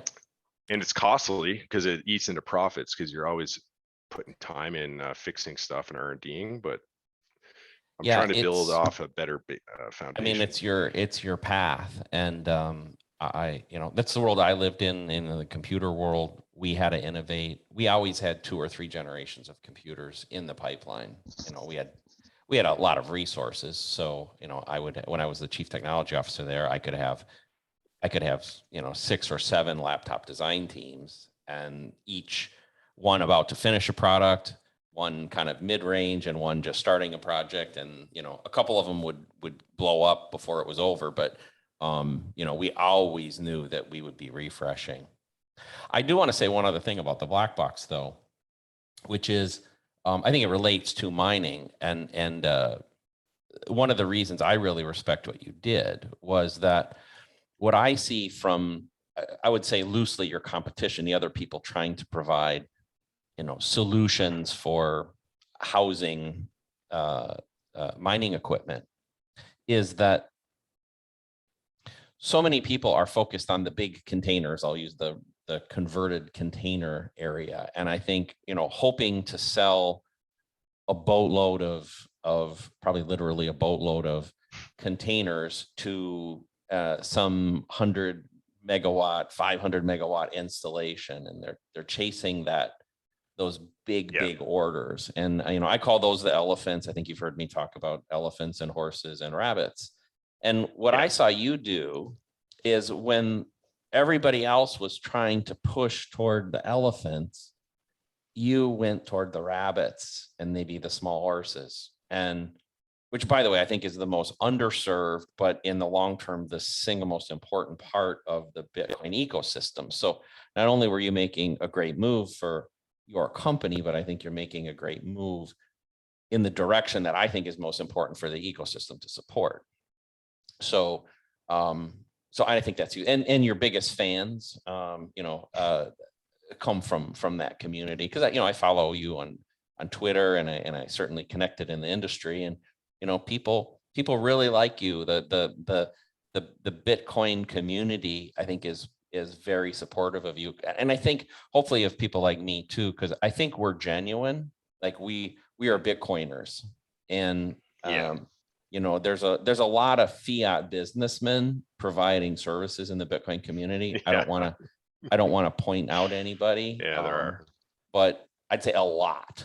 There's a lot. Yeah, there's a lot. I think we're coming from a pure point, and we won't violate a tenet of the Bitcoin ethos for a short-term gain in our business. That'd be another way of saying why won't you go public, or me go public right now? Because of that.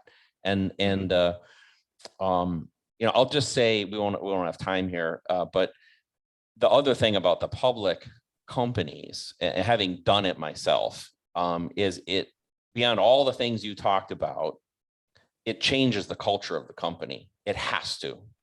Mm-hmm. You become a company beholden to shareholders and analysts that evaluate at you every 90 days. And you're beholden to the regulators, and you have to operate your company within a framework that caters to them. And that's costly. That's costly. Yeah. And I feel like, if you ignore the fact that a public company might have an advantage on, say, their cost of capital and their ease of getting liquidity, if you just ignore that, a public company, how does it compete with a well-run private company? Like, if you just ignore that aspect, because I think that's probably the major advantage. Yeah. And I feel like, okay, so obviously we're both Bitcoin bulls, and I believe Bitcoin, it might have periods of like right now, like where it's very Yeah. difficult. Like Yeah. people, I've lost a lot of wealth, like as you have, and everyone On has in paper, the yeah. Bitcoin space on paper. And certainly even us, like sales orders are way down Yeah, and yeah. stuff like I that. mean, our revenues are, we're a mining company. Our Yeah, revenues are down, obviously. yeah. And we're a mining service company, so our sales and services are down. But I sort of lost my train of thought. But I basically, I think that, you know, we got to build towards what the future looks like. And, you know, you're talking rabbits, like I think smaller installations like of excess power. I mean, in terms of upstream power generation, you know, almost every power plant has periods of excess power, whether it's a tiny power plant on an oil well or a monster power plant. Yeah. And so for me, it's like, well, we want to build what they're going to want, and they don't want it today. Like most utility, like generators serving a utility, most of them don't want to buy a Bitcoin mine today, but Yeah. in 20 years they will. And I'm hopefully going to be still around in 20 years. And so the thing is, you got to build towards. I'm building towards that future, but you still got to serve the market that exists today to reach that period. But I think there is ways to build towards that future while at the same time serving both. So that's what we do try to do. Let's shift a little bit, talk a little bit about energy, because I think it's something you have very strong opinions on, and maybe a little different than a lot of people, even people in the Bitcoin space. I guess maybe let's start with your thoughts about the expressions green energy and renewable energy, and you know what they mean, what their importance is. So I know you could probably go for a little while on this one. So the floor is yours.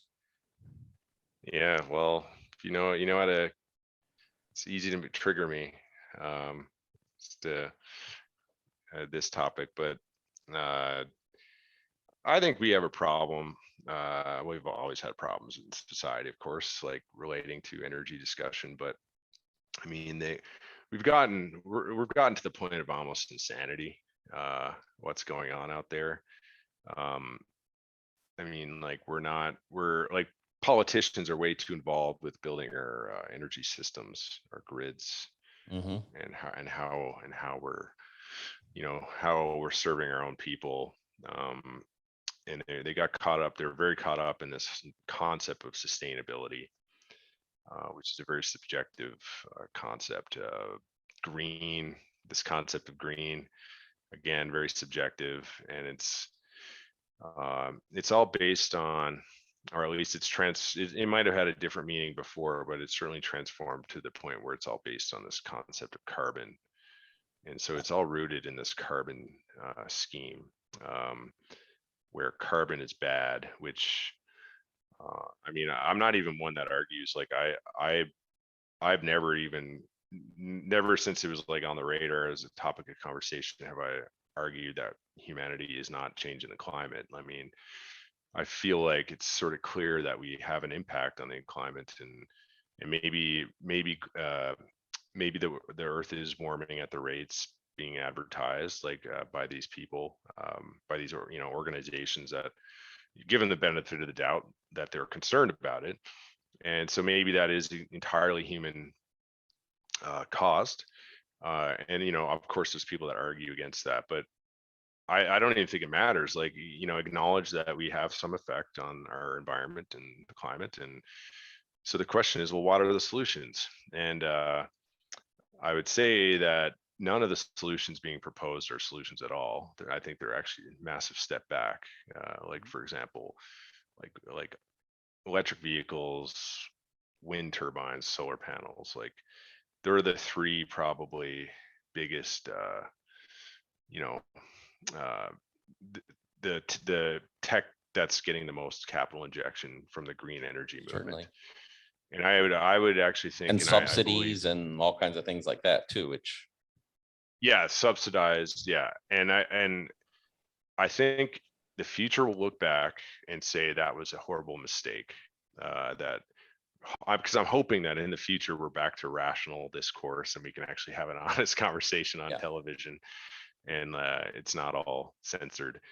And I feel like the future will look back and say that this period of time was a period of madness, and we were basically shooting ourselves in the foot going down the absolute wrong path, which is over investing in these technologies which are not doing anything they're advertised to do. I like to look at like I think what we should all, and I think we were naturally focused on this anyway, like humanity, is like efficiency, improving our systems. So like in my little niche of the world, we improve oil production by helping them monetize their gas instead of wasting it. So if you look at that, if you look at an oil well, and I actually just posted a video of it, so feel free to link it. I posted on LinkedIn, and I basically talk through an oil well and what's happening in our Bitcoin mine. And if you look at that system before and after, before they had an oil well producing oil and natural gas, and the natural gas was venting to the atmosphere. It's just wasted and polluting. After, there's less venting to the atmosphere and more money being made. So we made that system better, and I think that should be the focus. Like if the people that care about sustainable energy and the sustainability of humanity, if they really cared about it and really understood what they're talking about, I think that would be the focus, is not qualifying any one sector as clean or dirty, because that's completely the term clean or green is not objective. It's a completely subjective concept, and it's based on carbon emissions, which again is a measure that is subjectively it's highly subjective in how it's applied. There's a lot of assumptions that you necessarily would have to make in that accounting system, and it's very, very heavily biased against fossil fuels. Fossil fuels, yeah. And it's, instead of all of society, just say generally speaking, focused on efficiency, and you could use that example. I always use this example in this kind of conversation.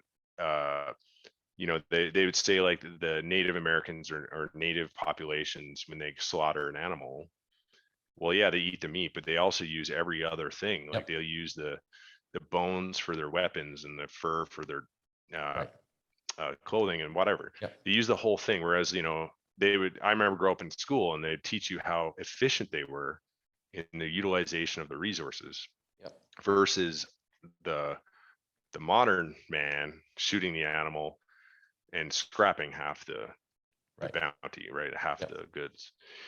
And I think that's what we need to focus on. Like, that's all we need to focus on. We don't need to focus on, we certainly have to stop qualifying energy. And you can still qualify it as like cleaner. Like coal clearly has emissions, and those are, not good. I don't think the emissions off a coal plant are helping anyone, especially the non-CO2 stuff like mercury or whatever else might come out of the stack.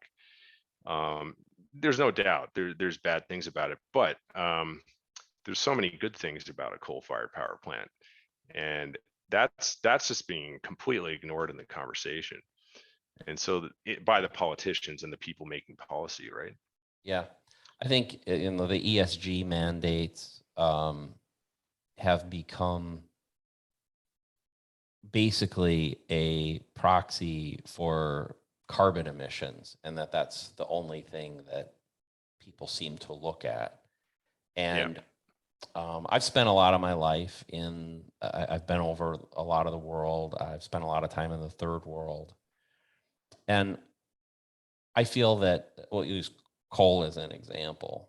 A coal plant would be vastly superior to the fires that they're burning. They're cutting down forests and trees and burning wood over open fires. So on a relative basis, a coal power plant would have a dramatic change, one, environmentally, but two, on the quality of life for those people, where they could have a sustainable, reliable form of energy. And I think that people get all twisted and out of line. And, to me, a right to source energy, produce energy, and use energy as you see fit is a very, very important right. And I think what we're seeing the Bitcoin mining industry specifically, and this is very dear to my heart, not just because of my business, but we're being attacked. There's another letter today from a group of senators and congresspeople in the US to the EPA saying you need to get the mining industry under control, led by Elizabeth Warren. Laden with lies. But at the end of the day, let's say everything in there was even right. This is kind of to the point you were making about the climate folks. Let's not even let's give you the benefit of the doubt that your models are correct and that this is happening at this level. Let's look at basic human rights. I have several outlets in this office here. I have a computer that we're talking on. What is it my right to decide what I'm going to use the power in that outlet for? A hairdryer, a microwave, Christmas lights, a Bitcoin mining machine? Do I have the right to run the kind of software on the computer that I wish? Can I run Excel and PowerPoint, or is our spreadsheets not allowed? Because that's really, that's what you're saying with proof of work. If you're trying to outlaw proof of work, you're telling me what code can I run on my computer and what energy is, what can I use my energy for? I think that's way overreaching for any government body to get there. I would agree, but it doesn't seem, it does seem that, some steps have been taken in that direction. Yeah. I think the European Union is, tabling that kind of thing, like more bans, and obviously the state of New York. Yeah. I mean, I just had a customer who sent me, and it actually became a news article yesterday, but he sent it to me 2 days ago. He got sued. He's got one of our little hash huts on an oil well. Was that Adams County thing? Yeah. Yeah. So that's one of my customers. And the county is suing him for mining Bitcoin on his oil well because something to do with zoning, and it wasn't zoned for that. The truth of the matter is they have not made up any regulations on Bitcoin mining yet. Yeah. And if you look objectively at what he's doing there, he's actually benefiting everybody, the environment, the mineral owner, the state. There's nobody harmed. And that's what's happening. See, the thing, that's the thing that scares me out there today is like, we have no idea what lengths regulators might go to attack our businesses in the mining space. And that's why I take a very pessimistic stance on regulators in general. I tend to not talk to them unless I have to. I don't invite them into my home, if you will, because I don't trust them. I think they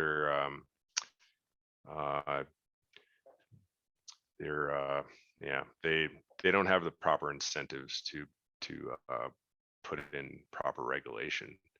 So well, like I said, I may be extreme in it, but I think my right to use energy as I see fit and my right to run whatever software I want on my computer. I mean, those are I'm speaking from some base of knowledge of the U.S. Constitution, but I'm pretty confident that all Western countries have some form of inherent right that those things should fall under. But that doesn't mean they still can't cause problems. And we've seen governments, including the Canadian government, do things with executive actions and things like that. So they can come in and cause a lot of problems for extended periods of time, and maybe you can march it up through the Supreme Court and eventually win. I think in the United States, especially, we're going to see a lot of states' rights things, that Bitcoin mining, this very issue that I'm talking about, which I guess you would call it a form of censorship. There are going to be friendly states and unfriendly states. And, I have a little funnel for our organization as we're looking at new mining sites. And you could think of it as a flow chart, right? And the first thing is we call it jurisdictional acceptance. Is the state and community that we're going into one where we feel there's risk of regulation, And then secondarily, does the community look at us in a favorable way? Like just the How does California stack in that list, eh? It For doesn't cut example, it. I mean, it doesn't cut I'll it. be Yeah. explicit. I won't go to California, won't go to Oregon, won't go to Washington, won't go to New York. I No. don't care how good the energy deal is. Like, I haven't talked about how much energy Yeah. is there and what's the cost or any of that. Yeah. No, it's the answer is no. We're not going to have the conversation because, and I'll even say Canada starts to worry me. Yeah. Right now, I'm worried about Canada. I have a lot of Canadian friends, including you, and I don't like what's going on up there. No. It worries me.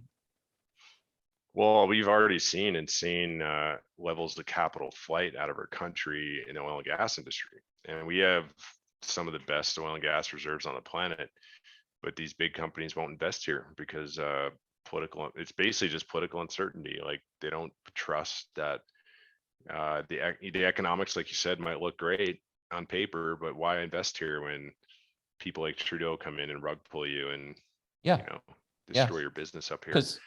So I think that's an important thing. And honestly, I don't think a lot of Bitcoin miners do that. Like, I don't think many Bitcoin miners have much of an adversarial mindset. They feel like it's always going to be rainbows and honeymoon period of like, it's just all good. But I look at it in, and again, like, that's why I sort of have a theory that there will be more censorship, at least not necessarily like bans or anything, but there's going to be heavier, like the big mega mining is going to be a game where you have to lobby to survive, and you have to put a lot of your resources into the politics. And I know that I'm not interested in being involved in that. And so for even in our product, like, I'm more interested in building small products that are very mobility, right? They can be moved around. And so even if a customer has a problem, like this guy in Adams County in Colorado, he moved it out of county because of this craziness that's happening. Well, that's, I think I've talked about it, and people listening have heard me talk about this some, but it's why, my company, I say we focus on horse size mining, and, and it's because we're not unlike that guy in Adams County, a lot of the stuff that we do. And if there's a problem, and it could be a regulatory problem like they're running into, it could be an economics problem where something changes in the economics at the site, and it could be something environmental could happen, whatever, something catastrophic could happen in that area, and we're not able to produce, so get the hell out of there. So that terminology, when I came up with it, of horses and elephants and rabbits, was very specific, because a horse is somewhat powerful, but it can move quickly. It can disperse. And some people have told me I'm nuts, where I've said, if you gave me a choice of having one 100 megawatt site or 52 megawatt sites, I'll take 52 megawatt sites. And again, I may not have the maximum efficiency. I may have to pay for certain things, but I'll tell you what, I promise you, my first dozen or so sites are probably going to be up faster than that 100 megawatt site. First of all, I'll be mining faster, and I'm more resilient, because, if I happen to have one of them in Adams County, Colorado, or forgot the state in the county in Washington that just put a 29% surcharge on electricity. Maybe you haven't heard that one, but I think that's, that's how they'll attack. I think they'll attack through things like that. Yes. Yeah, I agree. Probably, as you said, less outright bans, but, effectively say, well, okay, let's put a 29% premium on all the energy flowing into that site. Well, okay. Or maybe some permit fee that, or license you have to buy, or, those sort of things that. Yeah. And that's what I expect that fully. I mean, Bitcoin's very political. There's just no way around it. It's competing with the political money. So it's only natural to think that's going to happen. As you know, we've talked about planning, and I've personally been tweeting about it for years. Like, yeah, you got to expect the worst in this. Like, they're not gonna. The thing I find it amusing because, like, you got, say, in Texas right now, a couple of these monster mines, like these big mega mines, I call them. And they've done a good job PR wise. Like, they really tried to front run because they know, like, everybody knows if there's going to be a problem on the grid, who's going to be like, they're going to, yeah, of course. Bitcoin miners aren't going to be welcomed. Okay. Yeah. When like there's a blackout or brownout, and someone's retail store can't operate, or like a factory closes because it has no power. And naturally they're going to go after who they would subjectively say is the least important, and that's going to be the Bitcoin mining crowd. Yeah. So I just find it amusing because, like, with that, like last week, Texas, maybe they have a bit of a heat wave, and everyone's worried that their supply is gonna be insufficient, right? Everyone's talking about ERCOT, and they're trending and stuff, and I see some of the comments from maybe random people and some like energy experts in the area, and they're blaming and they might be completely wrong, but like they're blaming Bitcoin miners. Like, they're saying, like, they're eating up all this energy. This is bad, and they're bad on carbon footprint and blah blah blah. And it's so predictable that, of course, that's the way they're going to act. That's what you're going to see, and that's why, like, big companies like Riot and Core had been putting so much effort into front running those narratives. Like, no, we're good for the grid because we turn down our load when you need it. And I agree, like, it's generally they're right, but I don't think that's going to help them.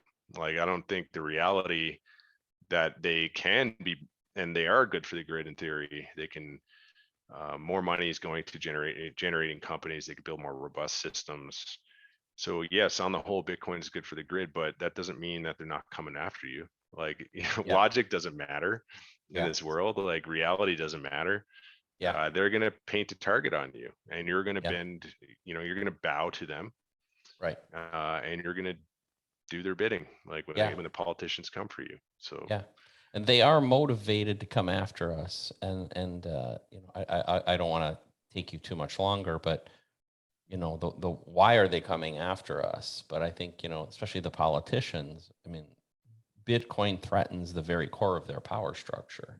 Everything that they do is not possible under, like you talked about, a sound money standard, so it doesn't have to be just Bitcoin. Running deficits, right? Like, how do you run deficits on a sound money standard? I mean, it's very costly, and heads roll, like, people get fired, So I mean, so they're not transparent about their why. Some of them may not even understand that. They just fall in party. There's so many, I think, so many politicians that's the case. Just follow into a certain mantra. I had a chance to testify. I was called as an expert witness in the state of Michigan in May to testify before the Michigan Senate. It was a cool experience for me. And the questions were honestly fair. I was ready for maybe being completely, attacked, but the money laundering came up, and the bad for the environment came up, and they asked kind of all those questions, but I didn't get any grandstanding or anybody making outlandish claims. But what happens is a lot of these people, they rely on a very small set of sources of data and information, and they just keep repeating them. And as an example, there's this letter. It's very easy to find for anybody who wants to, from this group of Congress people to the EPA, led by Elizabeth Warren today. And I read the letter, couple-page letter, and it cited all kinds of things. Bitcoin uses more energy than whatever country they cited, Belgium, and it's introduced this much carbon, and it's done this, and it's done that. And through the course of the article, there's a footnote section and a reference section. And if you read that, you'll see there's not a single instance where the source of information was anybody in the Bitcoin community, no leader from the Bitcoin mining community, nothing. All the sources were the sources you would expect. Academia. I think there was like a crypto quote unquote expert quoted. Yeah. Where, you know, they make the proof of stake whole thing. Yeah. Like they don't even need proof of work, and, you know, I know.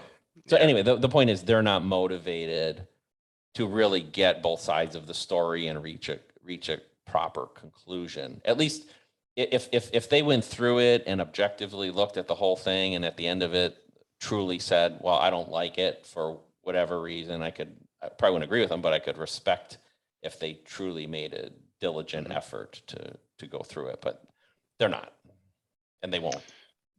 No, and my view is like, I just don't have any confidence generally in politicians and regulators because of how they currently, I view them as addicts. They're addicts to fiat. Yeah. And I don't genuinely think they're individuals like seeking ill against Bitcoin. I just think they're like you were saying, they're caught up in whatever, you know, if it's carbon, like that's what they believe, like carbon's bad, Yeah. and that's it. There's no other, you know, nuance.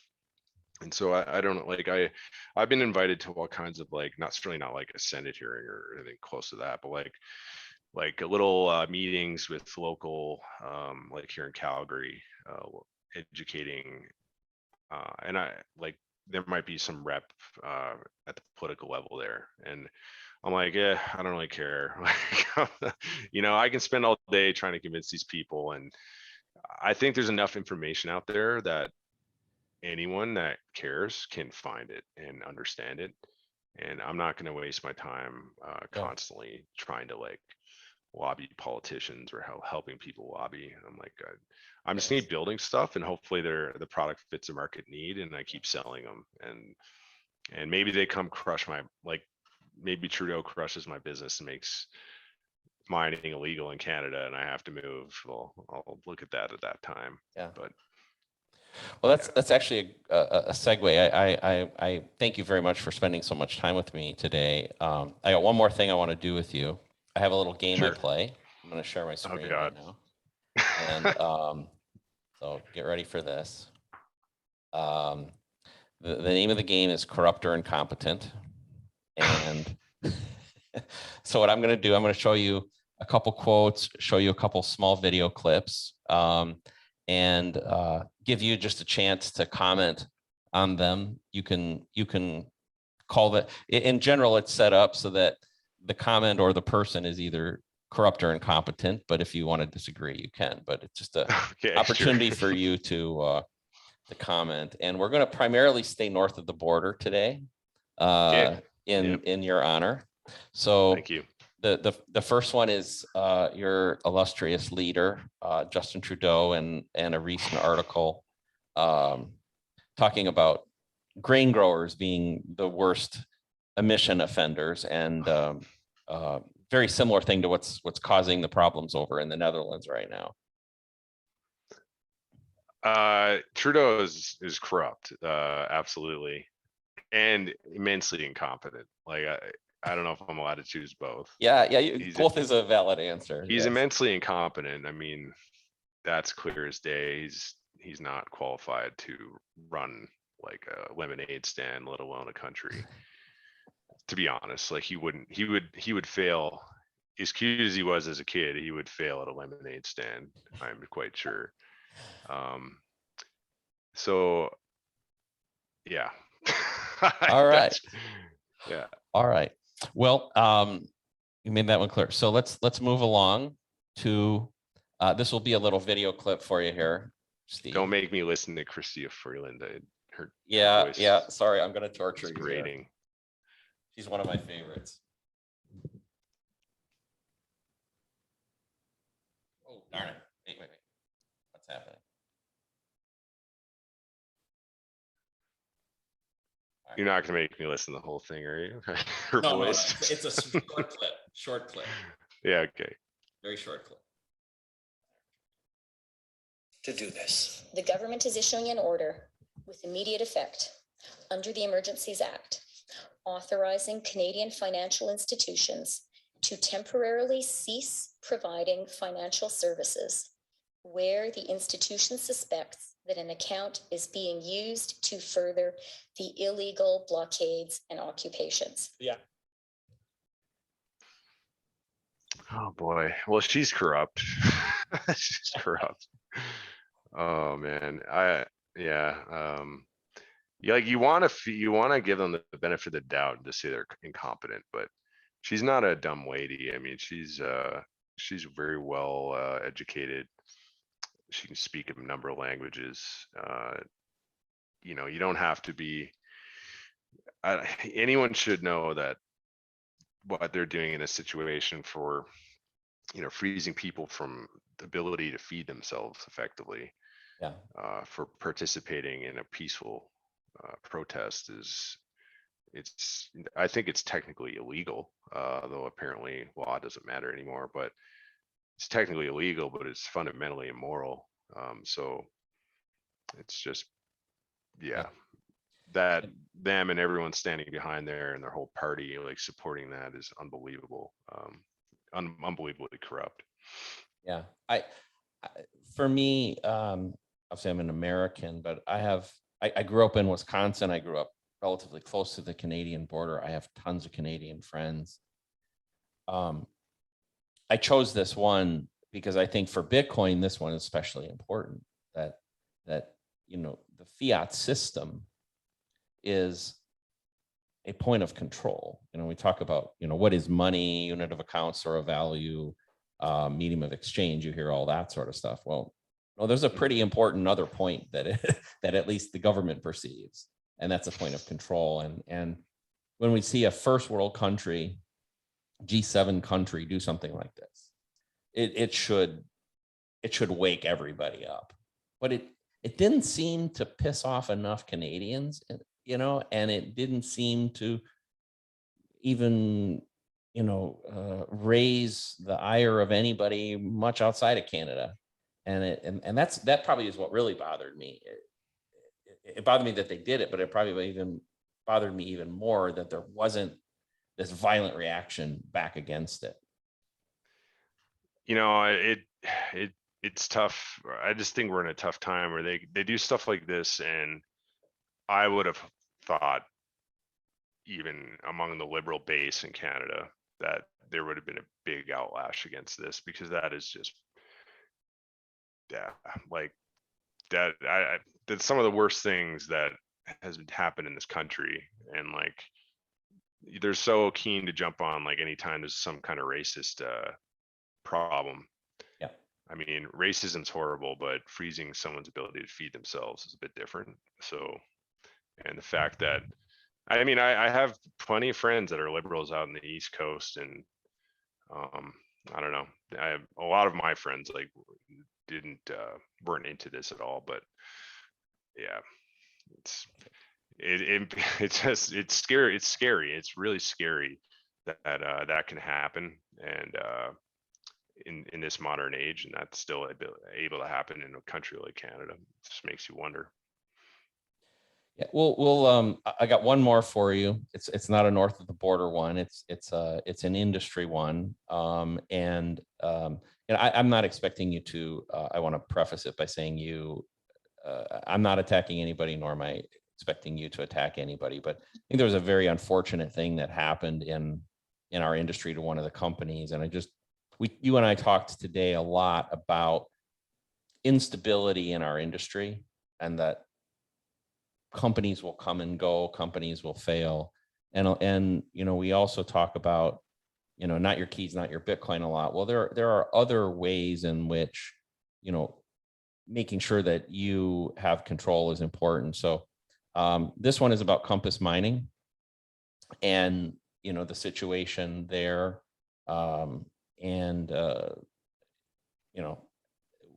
I don't think any of Yeah. us know all the details, but you know, I'll let you. Yeah, I look at that whole situation. I wouldn't really label.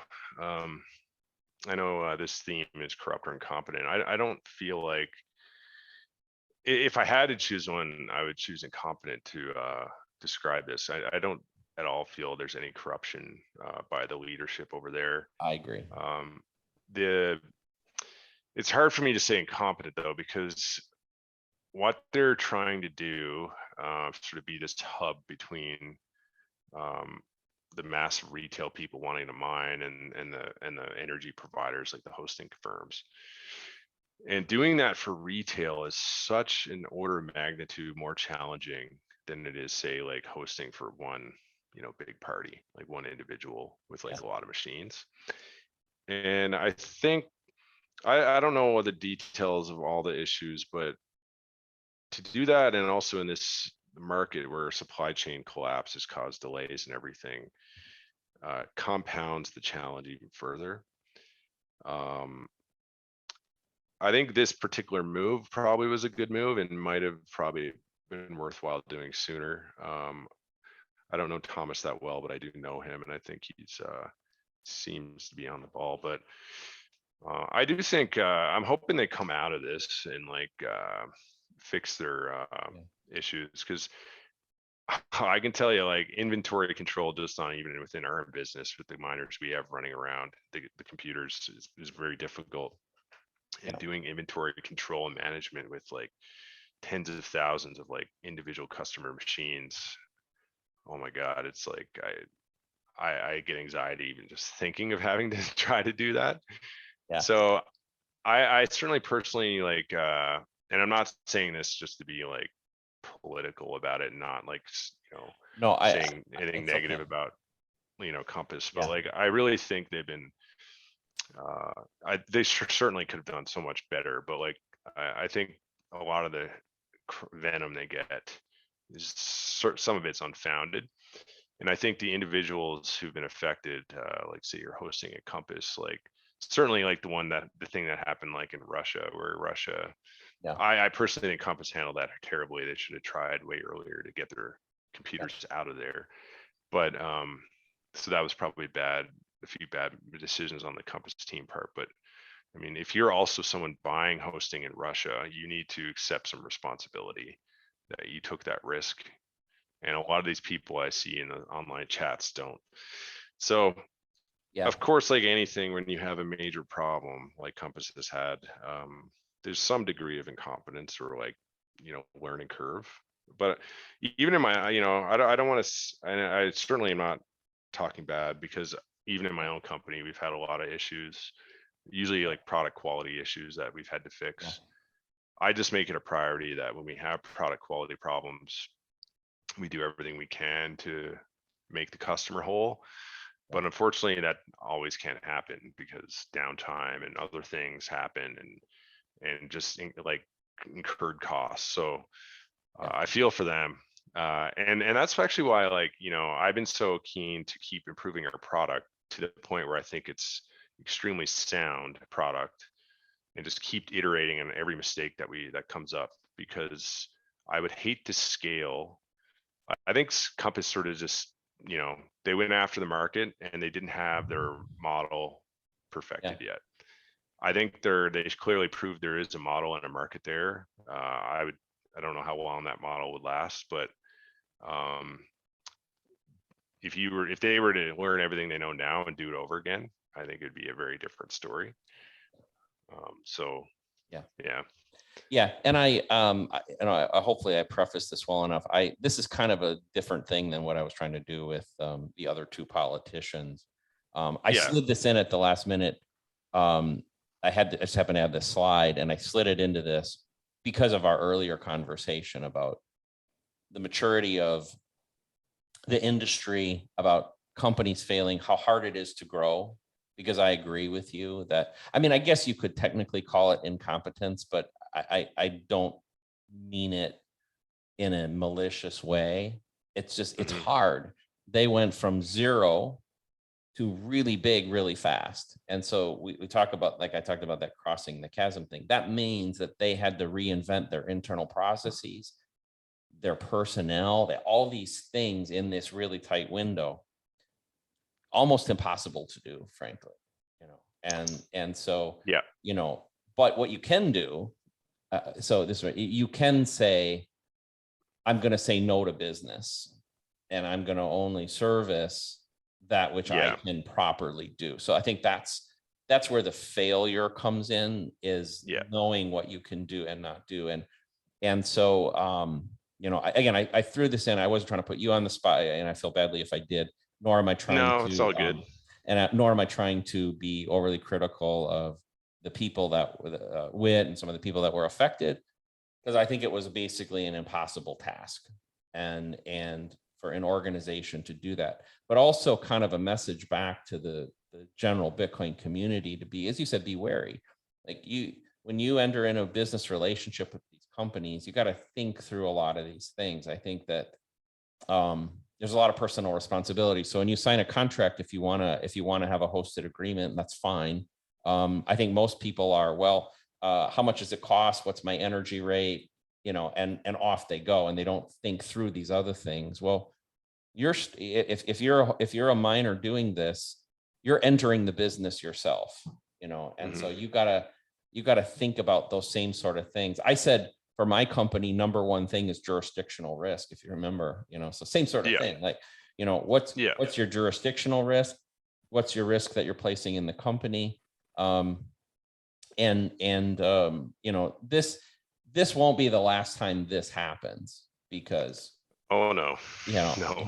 And so, be wary. There's a lot of focus on, a lot of people have been burnt through this. A lot of people were burnt through, I think, some of the Celsius and Voyager and all that other crap. But Bitcoin mining in particular is a history of just people getting burnt and scammed constantly, like by even some of the best companies like Bitmain. Bitmain has scammed people by shipping them garbage plenty of times and not made them whole. That's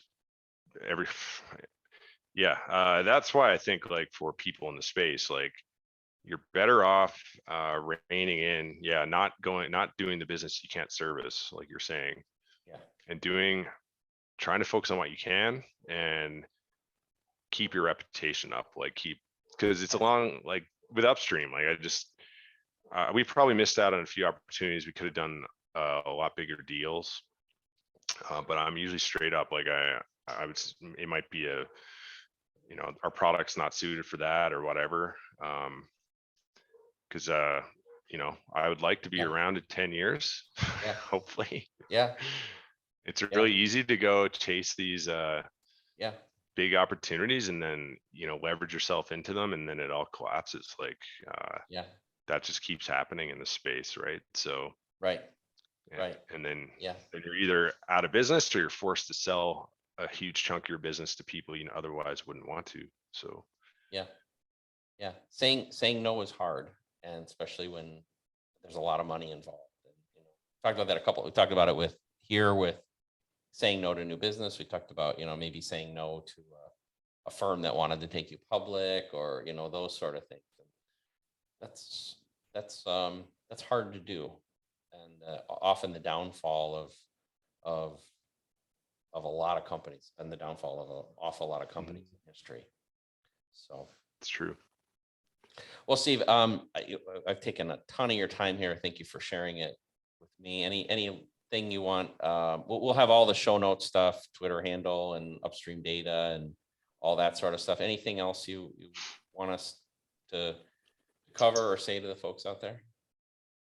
Not really. I guess just timing wise, since it's mid-July, we are going to that Mining Disrupt conference. I think, Bob, you're coming. So for people listening, show up if it's fits the schedule. It should be good. It should be a good. I haven't been there before, but I think it'll be a good spot for Bitcoin mining service providers and showcasing what they got. So it is a good. I was there last year as well, and it is a very good conference, especially for the mining world, because I think inside some of the bigger Bitcoin conferences and things, we often get shoved into a corner, but here Mm-hmm. mining is the shining star. So Yeah. well, thank you, Steve. And enjoy your weekend. Thanks to everybody out there for listening. Thanks for having me, Bob. Appreciate it.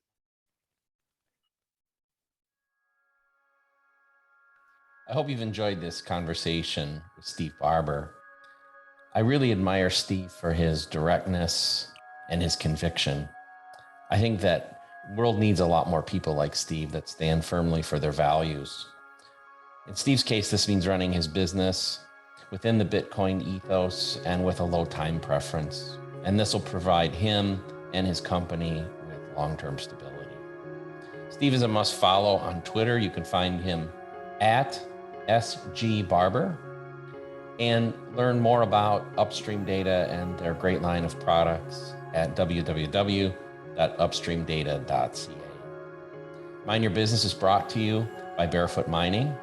And if you'd like to support this show, please look for our Lightning wallet in the show notes. The music in the intro and the outro are from a song called Flight by my friend and fellow Bitcoiner, Jordan Critz. Please check him out on Spotify, iTunes, or wherever you get your favorite music. Thanks finally for spending your time with me and Steve on Mind Your Business. This show was recorded on July 15th, 2022, and nothing within it should be construed as legal, tax, or financial advice.